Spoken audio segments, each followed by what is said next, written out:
Good evening, everybody, and welcome to the Great Place to Work webinar on building a resilient workplace culture. I am Vilma Mohapatra, your host and moderator for today's panel discussion.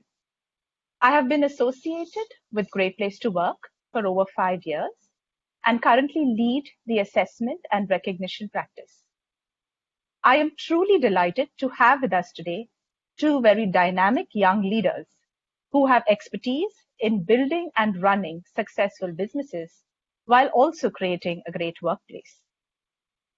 Joining us today is Aakrit Vaish, the co-founder and CEO of Haptik, one of the world's largest conversational AI companies.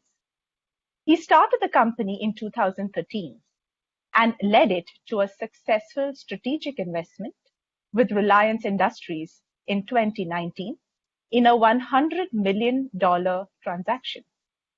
Haptik, which is a certified Great Place to Work organization, also processes close to 100 million users annually, has presence across 7 global locations, and counts Oyo Rooms, KFC, Samsung, and Coca-Cola among their marquee clients. Aakrit also invests in startups in the areas of consumer interest, SaaS, and direct-to-consumer brands. He has been a part of the Entrepreneur 35 Under 35 and Business World's 40 Under 40 list. Thank you for joining us today, Aakrit. Hi, Vilma. Hi, everybody. Thank you. Thank you so much for having me. Excited to be here. Great, Aakrit. Our next guest is Devarajan Mukkai. Devarajan is the Chief Development and Delivery Officer at Forsys Inc., a global technology firm specializing in cloud and analytics, SCM, ERP financials, customer experience, relationship management, quote to cash, and data migration. Forsys' clients range from mid-sized companies to Fortune 500 brands. Devarajan is passionate about technology, IT delivery strategies, and frameworks and people advocacy. He was the driving force behind building a high-trust, high-performance culture and leading Forsys to be ranked number 30 amongst the Great Place to Work top 50 mid-sized companies. A very warm welcome to you, Devarajan.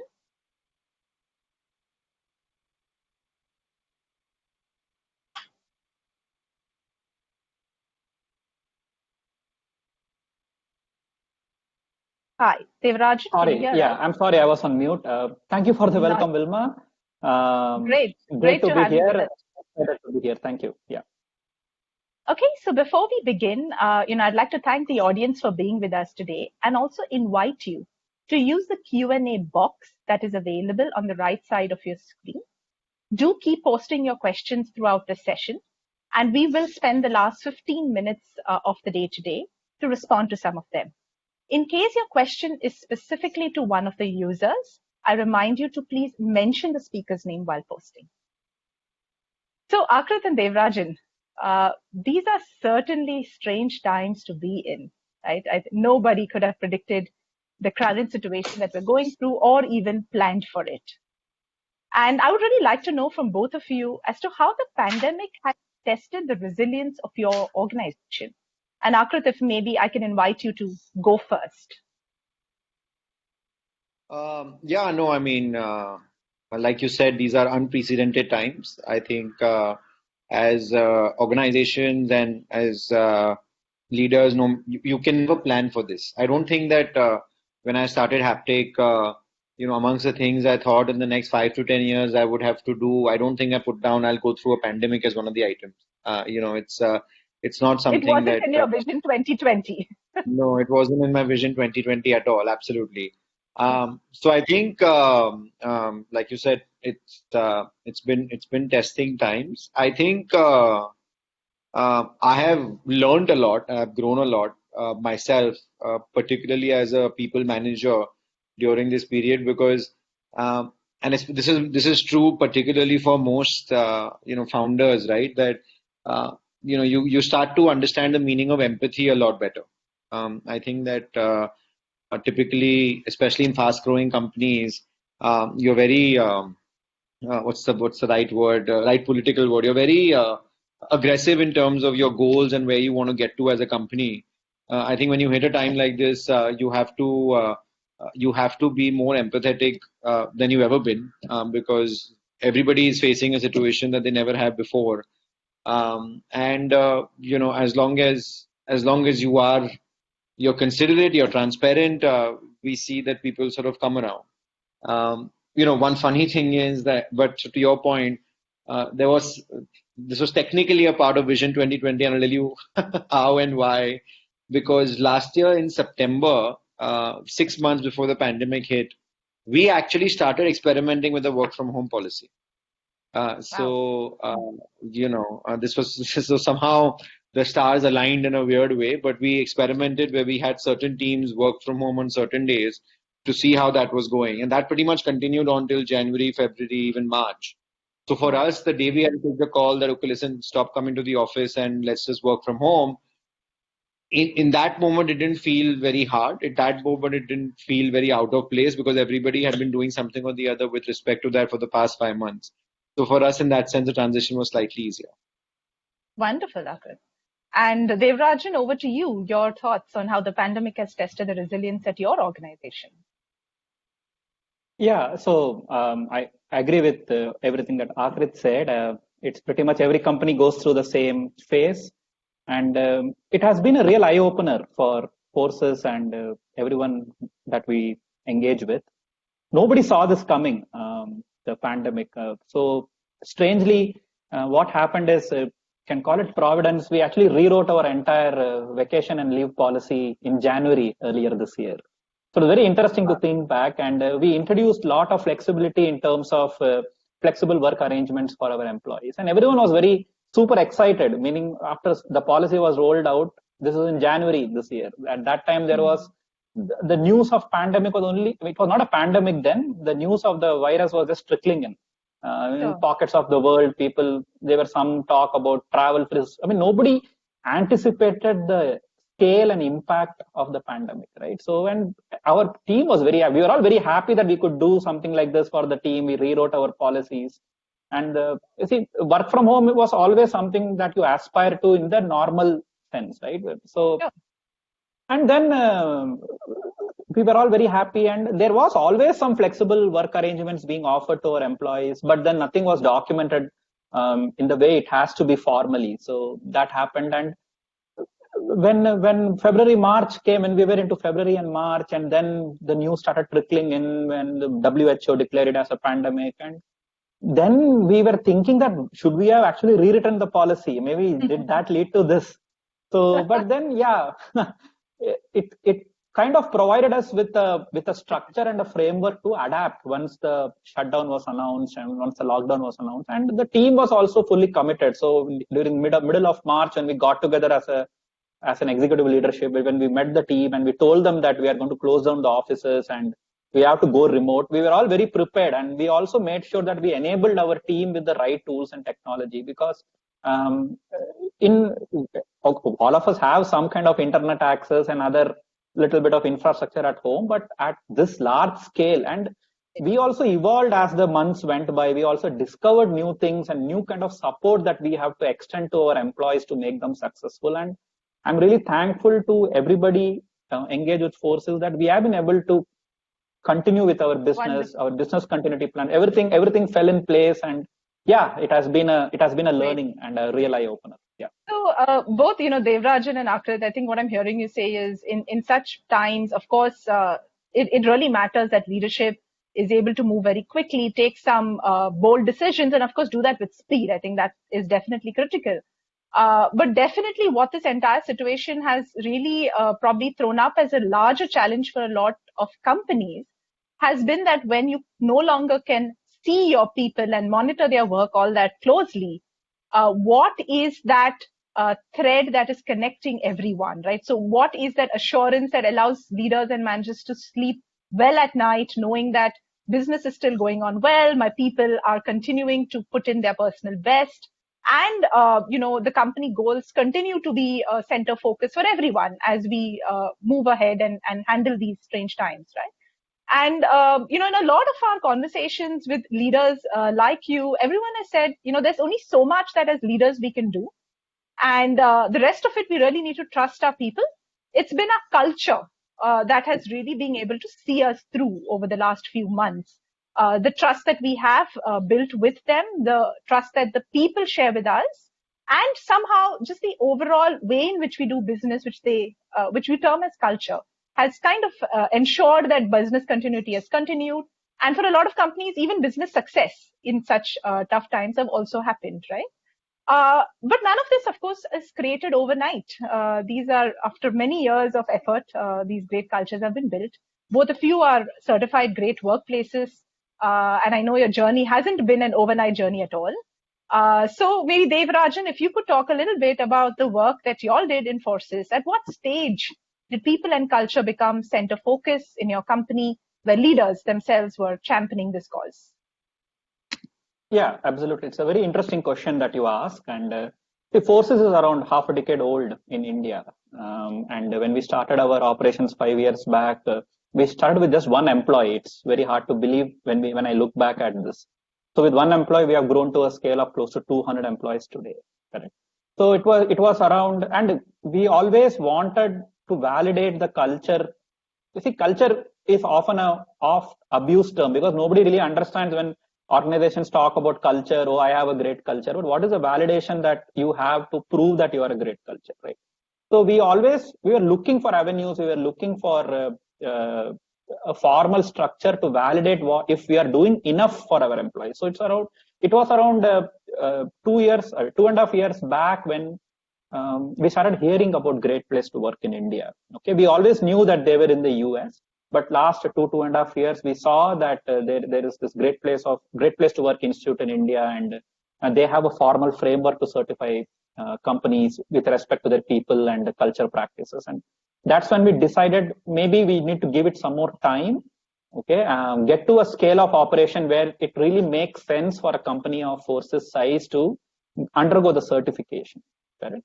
So, and earlier this year when we engaged with GPTW, the timing just fell in place. The new year was starting, and we thought, okay, 2020 is going to be a watershed year for Forsys like many other companies, and we thought, okay, let us now validate with GPTW if Forsys can be certified as a GPTW workplace in India. And that's how the whole journey started. We were just waiting for the right time and scale of operation. I see. Yeah. I understand. And Aakrit, what about you as a founder? At what stage did it, become center stage for you as well? I mean, it's a very, very loaded question. Look, I think culture is not something you wake up one day and say that I want to do something about. Culture is something that is very inbuilt into who you are as a company. So to answer your question specifically, it was from day one when the two founders came together to start the company.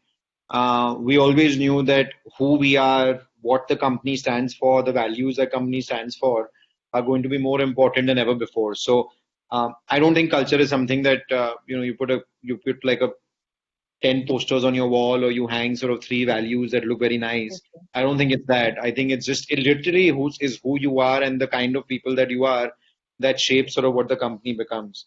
So for us, inherently, really from day one, and if you look at any public information about Haptik, you'll consistently find that the number one reason why most people work or continue to work at Haptik is because of other people. Not because they think that there is I hope they think there is a great mission behind what we're trying to build, but it really, I think, it comes down to most people are just like, I'm here because of everybody else who's here, who I really respect and like working with. So for us, that's really core to what Haptik is.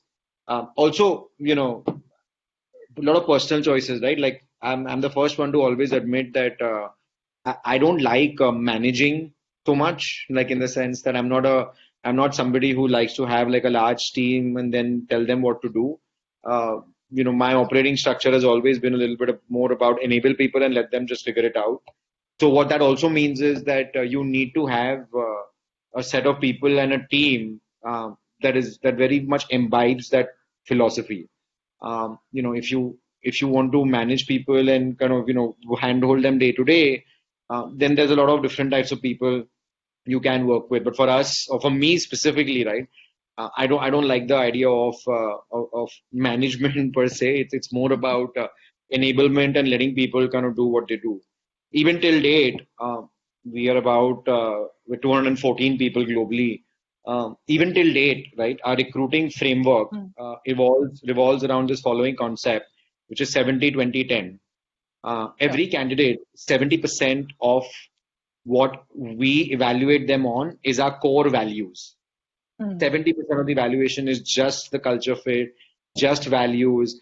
Do you think about the same things that we do? Do you care about the same things that we do? Just overall as a person. 20% is then comes to aptitude. So are you just somebody who's smart and who we can actually talk to? And then finally, the last 10% is skill, which is have you done this job before or not? Like for us, that is like the last parameter because we think that can always be acquired. Wonderful. And it just tells me that, like you just rightly said, Aakrit, that culture is not posters on a wall. It's really what you do, and that's also something at Great Place to Work we continuously try and reinforce everywhere, which is it's really built on day-to-day behaviors of leaders, managers, employees, and that really defines your culture at the end of the day, regardless of what's on your website and what's printed in your handbook. So what I'd love to know are there any daily practices that y'all do that are very specific to your organization? It could be anything in the area of how you communicate, appreciate, so many things that you do for people today and for each other. So are there any daily practices that you're very proud of, done consistently by your organization? And Aakrit, if I could invite you maybe to begin. I can't think of, I mean, I'll give you maybe three, four things that we do, and they may not necessarily be daily. So one, we have an extremely, and see, this has pros and cons. I always caveat this by saying that choose what's best for you, but we have an extremely transparent culture, transparent to the point where everybody in the company generally knows about everything that's going on. I used to joke once upon a time that the only thing that my co-founder and I know more than others is probably a bank account password, which is, hopefully still with us. But outside of that, we really make every detail very visible to everybody. So I think just the transparency allows people to see what's going on. And that happens on a very regular basis. Now, of course, the downside of that is that when things are not going well, everybody sees all the not good things as well. But that's again where you have to balance out kind of your people and how you kind of measure it. We have a lot of random things that we've been doing that are working pretty well. So, I started recently virtual coffee sessions where basically I opened up about 5 to 6 slots on my calendar every week, where anybody in the company can basically go book them for half an hour. And we don't talk about work or haptic on that. So it is completely just everything else besides work and haptic. So what's going on in their life? What do they want to do in their career? What shows are they watching on Netflix when they're in the pandemic? Anything and everything that people want to talk about. It's a lot of fun because it helps me also connect with everybody else in the company, and for them, they get a chance to kind of just learn a little bit about just me and what's going on. I've started a weekly newsletter to the company. Think of it like a personal blog, but it's like a newsletter that goes out to the company, which I write. It again has nothing to do with Haptik or the company. It's mainly to do with just my learnings, thoughts, best practices, things that I'm picking up as I go along my journey. We've done virtual jam nights. We continue doing virtual farewells for in case somebody is leaving the company. So we do a lot of that. And fundamentally, from a daily basis, we are, like I said, we're fairly hands off as a culture, and everybody has their goals and what they need to achieve. So we continue kind of monitoring those and seeing wherever people need any help. Wonderful, Akrit. I think what I'm hearing you also say is in these times, it's all about communication, right? The more your people hear from you, especially in informal way, because I suppose the formal ways of communication will continue regardless of where people are working from, and that will happen. But like you had mentioned earlier, when you talk about empathy, of getting people to really keep having that emotional connect, I think a lot of that has got to do with this informal methods of communication, whether it's your coffee sessions or those personal blogs that you're putting out, where they probably feel a lot more connection directly to the founders, to many of the other leaders within your company. Wonderful, Akrit. I think that's great advice, and I think also very easy to implement. Right? I mean, it doesn't cost anything. It's not tech focused, but it can actually be done by any organization, any size, any leader. Thank you for sharing that, Akrit. Yeah. And Devarajan, I'm sure you have more such stories as well at Forsys, so would love to hear from you. Yeah, so yeah, I think I got some ideas based on what Aakrit said. But yeah, so so coming back to your question, Aakrit brought up a very valid point about transparency and being transparent, and Force's philosophy has also been around that.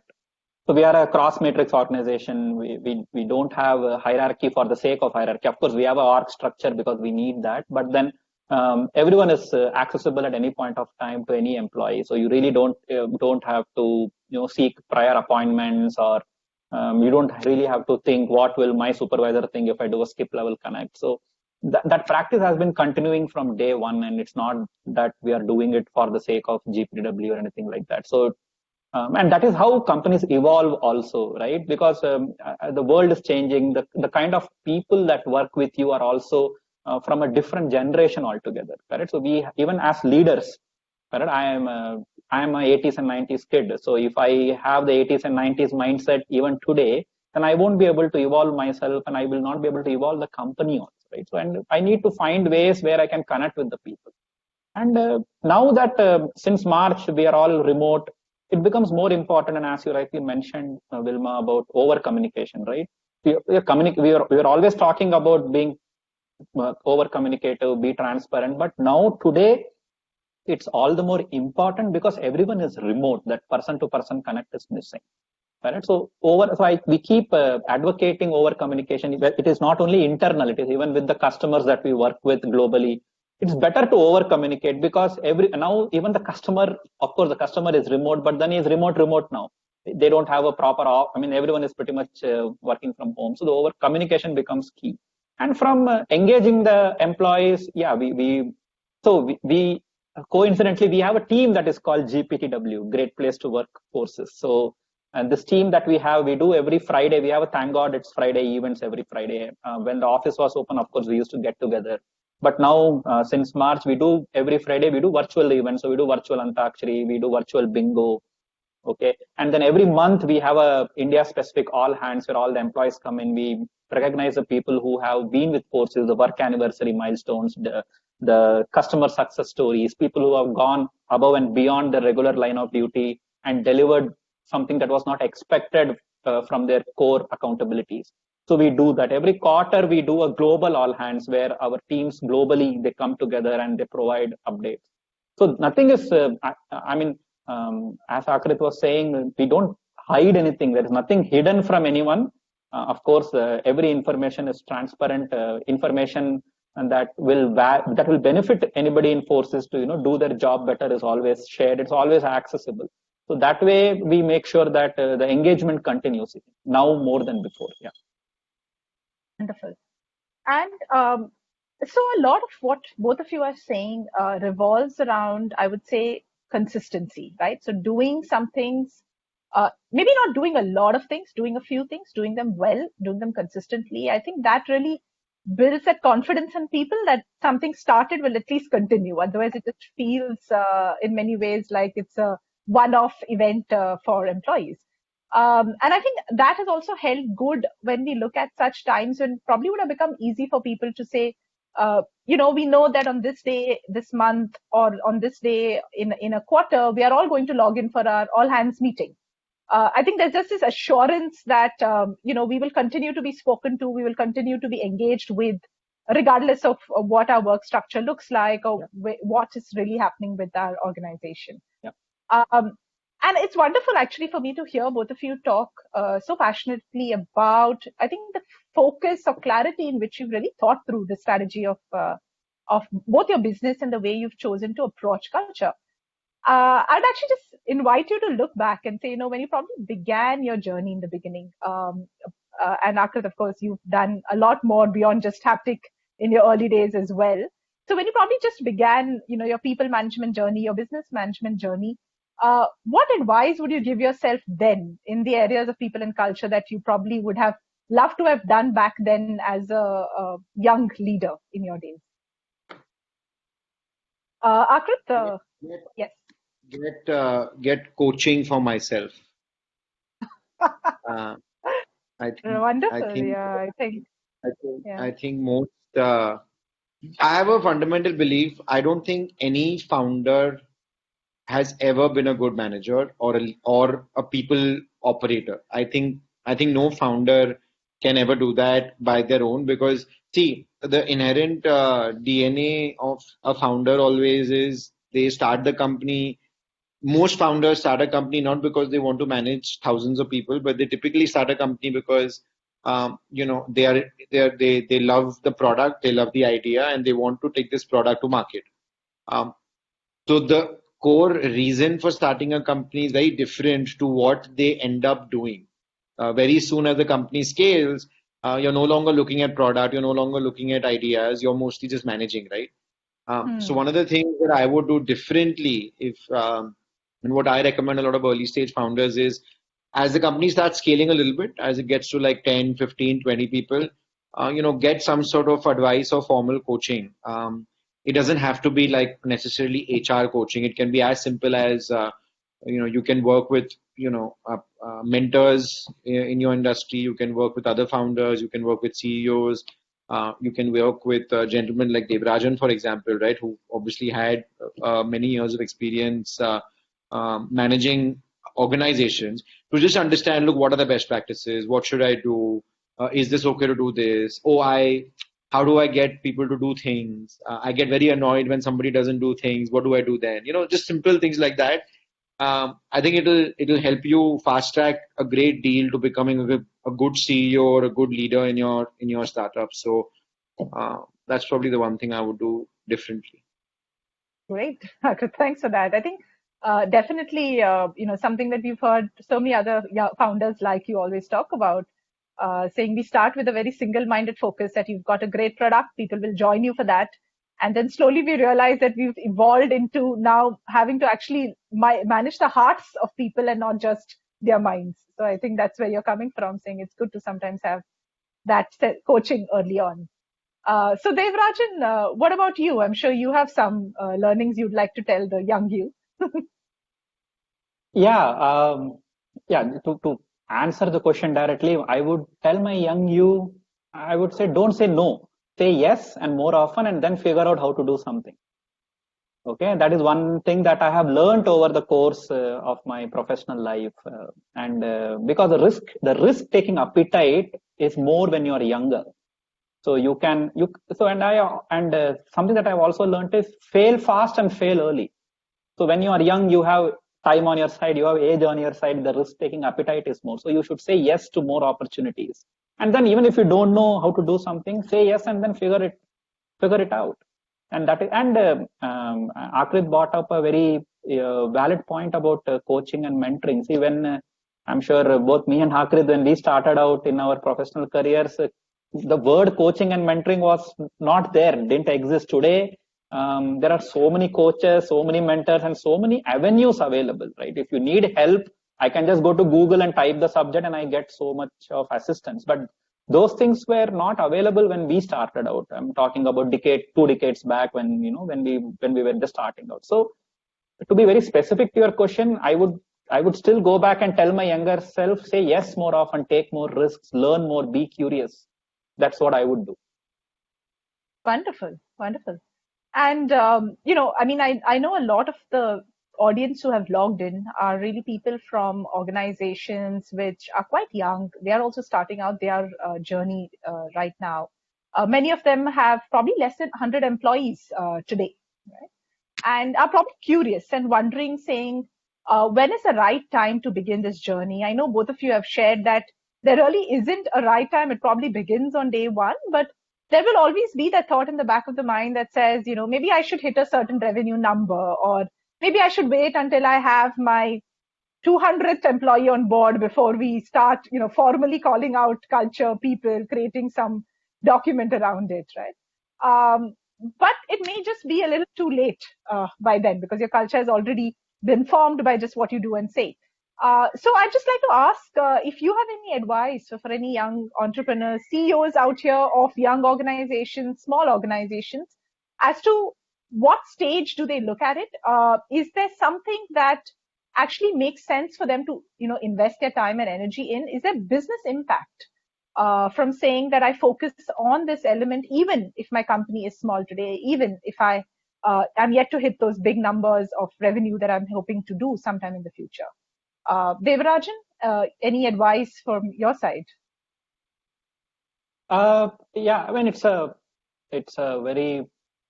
the question sounds very simple. The answer is going to be a little longer than I wanted it to be. So there is no direct yes or no answer to this question, because if I should advise, or if I should say when is the right time, there is never a right time for doing this GPTW certification, even for companies with less than 100 employees. See, the thing is, first of all, we need to understand what are we trying to achieve with both the company and with the GPTW certification. What is it that you want to validate? Okay. Let's say you are a 1-employee company, or if you are a 5-employee company, or a 10-employee company. When is it the right time? There is no easy answer. I would say it starts from day one, but you have to be clear with what you want to achieve, right? And if you see the way the world is evolving, the way you can attract talent into your company, right? When people start their new ventures, you obviously need a team of people to work with you. You need to attract talent.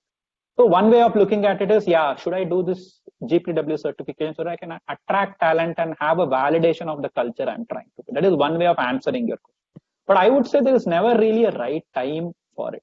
You just have to know you are ready for it. Once you think your scale of operations is matured enough for you to get into the certification framework, just go for it.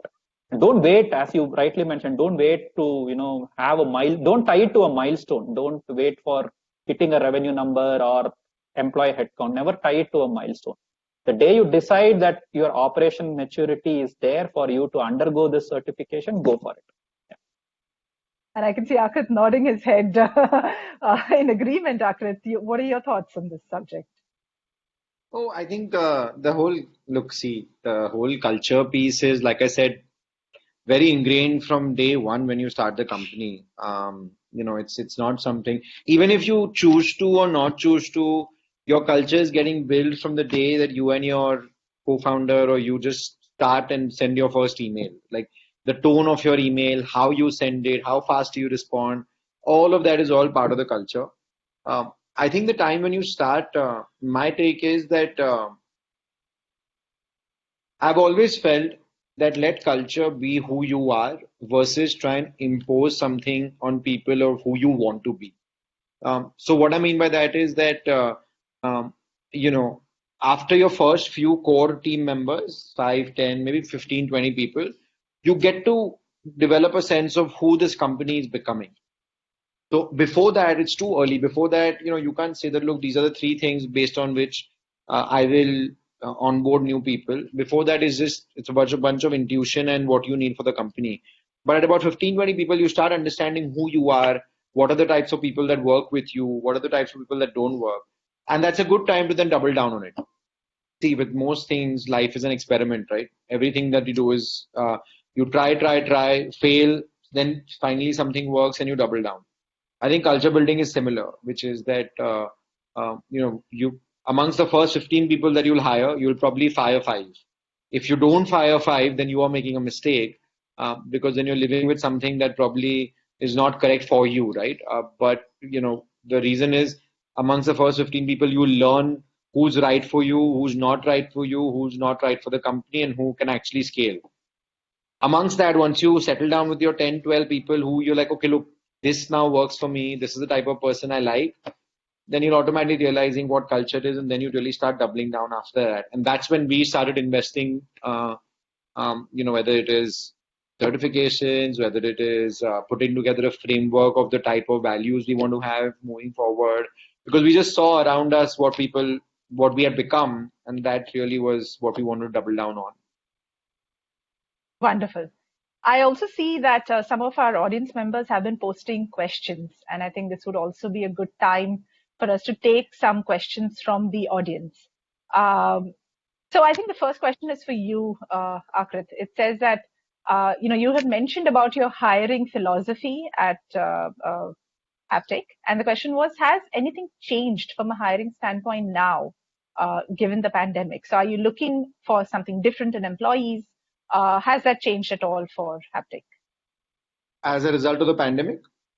as a result of the pandemic and the new way of No, working business? nothing at all. In fact, we are doubling down. We feel that in a new normal, where you're going to have very little control over what people do and how people do, values and aptitude matter even more than skill today. So no, nothing has changed because of the pandemic. In fact, we're doubling down on more on it. Brilliant. Devarajan, I'm sure this also resonates with y'all as well. I think hiring for the right set of values, I think it's definitely become more critical in today's time. Uh, is there something that Forsys does in terms of being able to assess employees for the right set of values, given that today probably you interview them remotely? Yes, I mean, see, that is a mandatory thing, right? Skills, as Aakrit mentioned, skills is something that you can learn. If I want a programmer can develop his skills. If they have the right aptitude, they can learn a skill or a technology because that's constantly evolving. But your attitude to life, the way you react to situations, that doesn't keep changing. That is the person you are. Even when we interview, and many companies do it, it's not just Forsys, right? Every company today more than before, it's called the culture fit in industry jargon, right? They call it the culture fit. So is the culture fit there? What does it mean, the culture fit? The culture fit is just that is the mindset of the individual that you're interviewing for the post matches your mindset. Will that person align to the organization goals? Will that person work with others in your company who have been with you for so many years or months or days? So that is what we say when we say culture fit. So yeah, every organization has to do it if they're not doing it. Skills is of course important. If I'm hiring for a Java programmer, yes, of course I have to check if the person is able to do Java. But I wouldn't put that as a deal breaker at all, right? I would first see if there is an alignment with respect to Forsys values and business ethics. Yeah, that is important. Wonderful. The next question actually for both of you, and maybe Akrit, you could go first in responding, and it's maybe slightly tough. It's saying, have any of you had to ask employees to leave in recent times? How would this have, and it may not have anything to do with the pandemic, it could just be performance related, it just could be a normal reason for exit, but it's sensitive times. So how do you handle such decisions, and how do you manage the mood within the organization when decisions have to be taken? Yeah, so I have a good story, which I think will entertain everybody a little bit. Not in a good way, but all's well that ends well. So I had to let go a senior leader in the company right in the middle of the pandemic, it was something that was an instant termination, something that he wasn't prepared for. I set up time for the call, and and this is in the early parts of the pandemic, right? So not right now, but this is very early, still in the initial, I think around March, April timeframe. So I set up the call, and then we get on the call, and then, obviously most HR practitioners would know this, and I have learned it the hard way, that when it comes to these things, you have to get straight to the point and not beat around the bush, and you want to get straight to the point of why it's not working out and how it's going to be over and how today or tomorrow or next week is going to be the last week. We get on the call, we start the conversation. I'm like, hey, how are you? How's it going?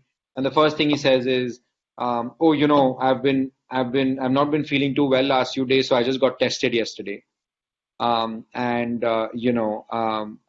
think I'm most likely going to be positive.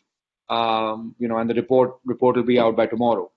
This is the first thing he says on a call when, the purpose of the call is for me to tell him that, there's not going to be a job for him starting next week. Um, Amongst all the things that I've done as a people manager, this was possibly the hardest thing at that point. It was the right thing for the company and the right thing for this individual that we don't continue anymore because it wasn't working out for several reasons, which it wasn't last minute almost. And it has nothing to do with the pandemic, right? It was completely down to performance, completely down to business. It had been in the works for 3 to 4 months and something that, we had kind of been talking for a while. And then I basically had to go ahead and say that, look, I'm unfortunate. This is not working out.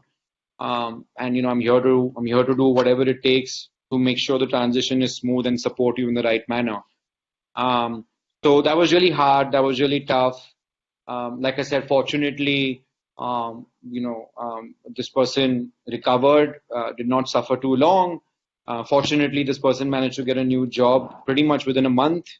Although, and fortunately, they're doing okay and they're doing well at their new job, and we're back in contact. Um, so I think what I learned from this was that sometimes you might have to get into situations and do things that seem hard up front. But if you're convinced that it's the right thing in the longer term for all the parties involved, at that point, you sort of go with it. So yeah, that was hard and definitely one of the hardest things I've had to do in my career as a leader. And like I said, I felt a couple of months after that, I felt good about the fact that it generally all worked out well in the end for everybody. Yeah. Yeah, I think that story. Thank you for the story. Yeah, I know it's not I mean, not in the right way, but at least it justifies the fact that all's well that ends well. So something similar. While we wait for Vilma to join, I would also like to share that in Forsys we have something called a continuous evaluation framework where employees are continually evaluated based on the outcomes they deliver. So we don't wait for say a mid-year checkpoint or a year-end checkpoint. We don't do that. So it's the feedback is continuous. We also have a homegrown tool that takes care of the nitty-gritties on how it is done. So at all points of time, we at least make an effort to communicate to the employee about where they are with respect to because everybody at the end of the annual appraisal, the kind of hikes that they will get and things like that. So notwithstanding the pandemic, we, like any other company, we have a performance management framework, and every year based on the performance outcomes, people continue to stay with us, and we have to take some hard business decisions completely driven by business. And and believe me, and I think Aakrit will also agree with me, the toughest thing in the world is to have an exit discussion. It is not at all easy to have an exit discussion.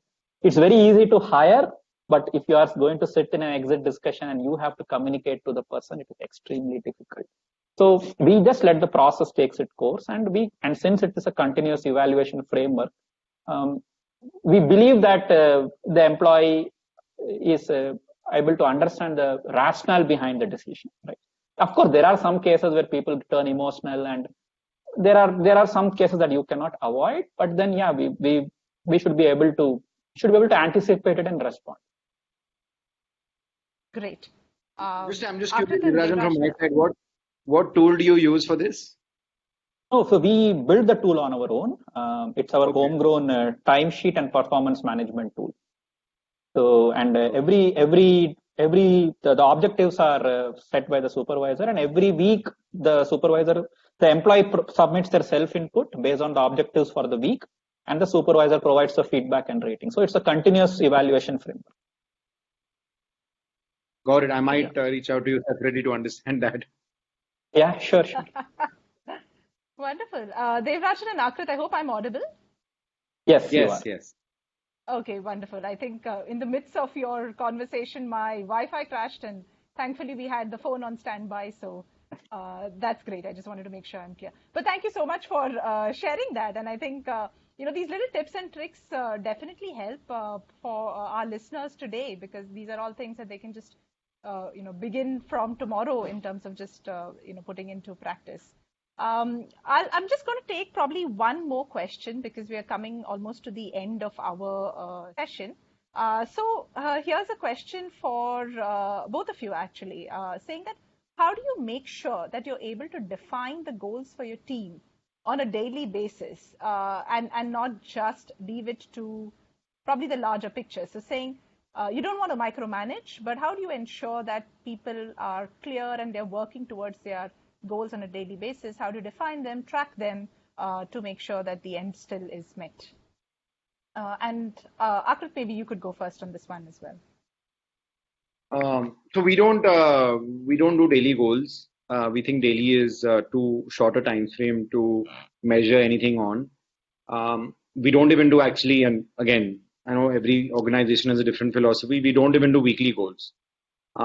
So, and here is one more news for you. We don't even do monthly goals. So we do quarterly goals actually.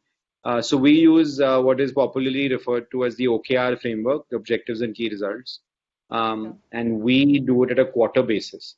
So back to what I mentioned to you earlier. And again, there's no right or wrong. It's just every person and organization choice on what works for them. And for us, what we do is, like I told you, right, our philosophy is to enable teams and enable leaders to then kind of do their own thing. So we go through a fairly rigorous quarterly planning. It typically starts right about now, 15 days before the end of the quarter for the next quarter, and typically finishes about usually by the first week. So the next 3 weeks we're going to be going through quarterly planning, where we basically figure out, okay, look, what all do we want to accomplish next quarter, and we set them as we set objectives that, okay, look, here's what we want to achieve, and if to count them as achieved, what would be the key results that would help us achieve that. An example of that could be, here are the number of leads that we need for the US market this quarter. And then similarly, that could apply to product, business development, everything. Each one of those OKRs has teams and owners to it. And we just kind of, on a weekly basis, have our team meetings, group meetings, and we just review those to see where they are. And are we on track? Are we not on track? What we can do better? What we can do less? But the philosophy is that once that is done, then each leader and each team just has to figure out how to achieve that over the 3-month period. And if you're not trending to that, then you'll do something about it, or you'll come to us to say that I want some help, I need some changes. And at the end of the 3 months, if you don't achieve it, then of course there's a discussion in terms of what happened and how can we improve in the future.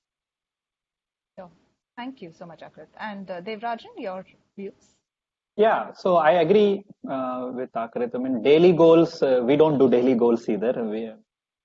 It's too unrealistic for our line of business and our scale of operation. Again, there could be organizations that do daily goals based on their line of business, but then we don't do daily goals. And that is, for us, it doesn't add any value to the outcomes that we are trying to measure. And now with the pandemic, as I said, one of the things that we always advocate in Forsys is fail fast and fail early. Don't wait for long, because we can recover from the failure.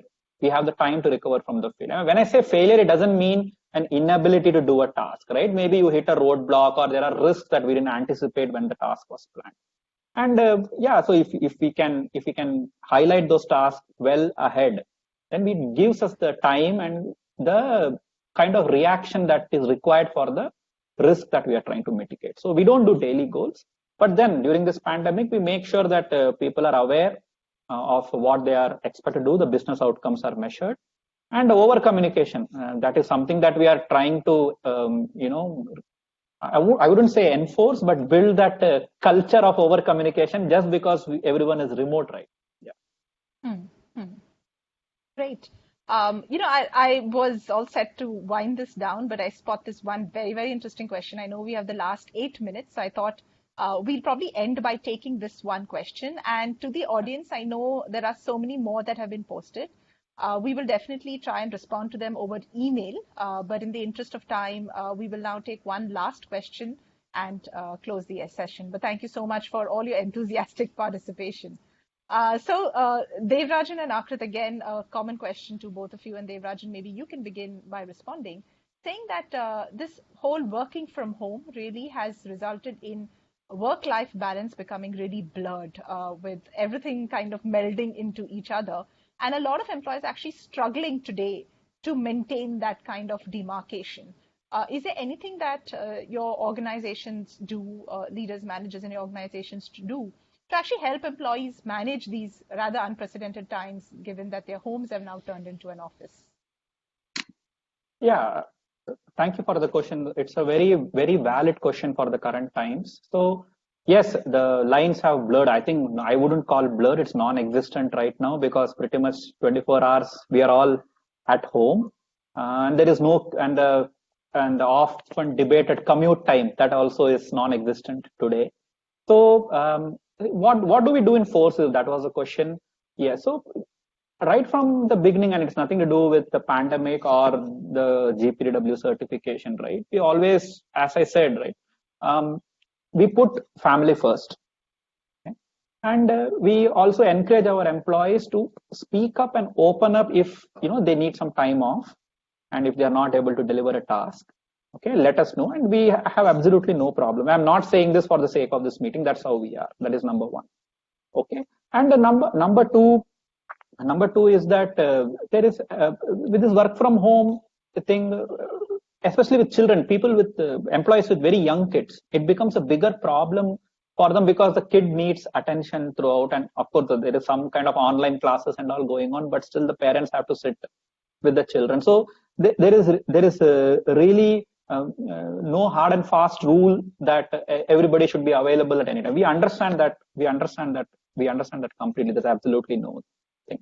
And one of the other things that we also do every month is that is something that we started 3 months back.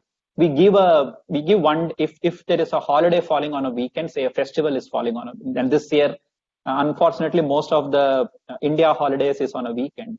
So what we try to do is we try to see if we can do the following Monday or the preceding Friday off. We just ask the employees to take off. So for example, if Saturday is a festival, we encourage employees to take Friday off. So that way they get an extended week. And I know some companies are calling it burnout leave and things like that, but we don't want to classify it as anything. But then that gives that additional time off for employees to, go and do the things that they would want to do with their families and just, tune off from work. I mean, it's just becoming too much to handle. Just tune off from work. That's something else that we do. Yes. Thank you for sharing that. And Aakrit, what about Haptik?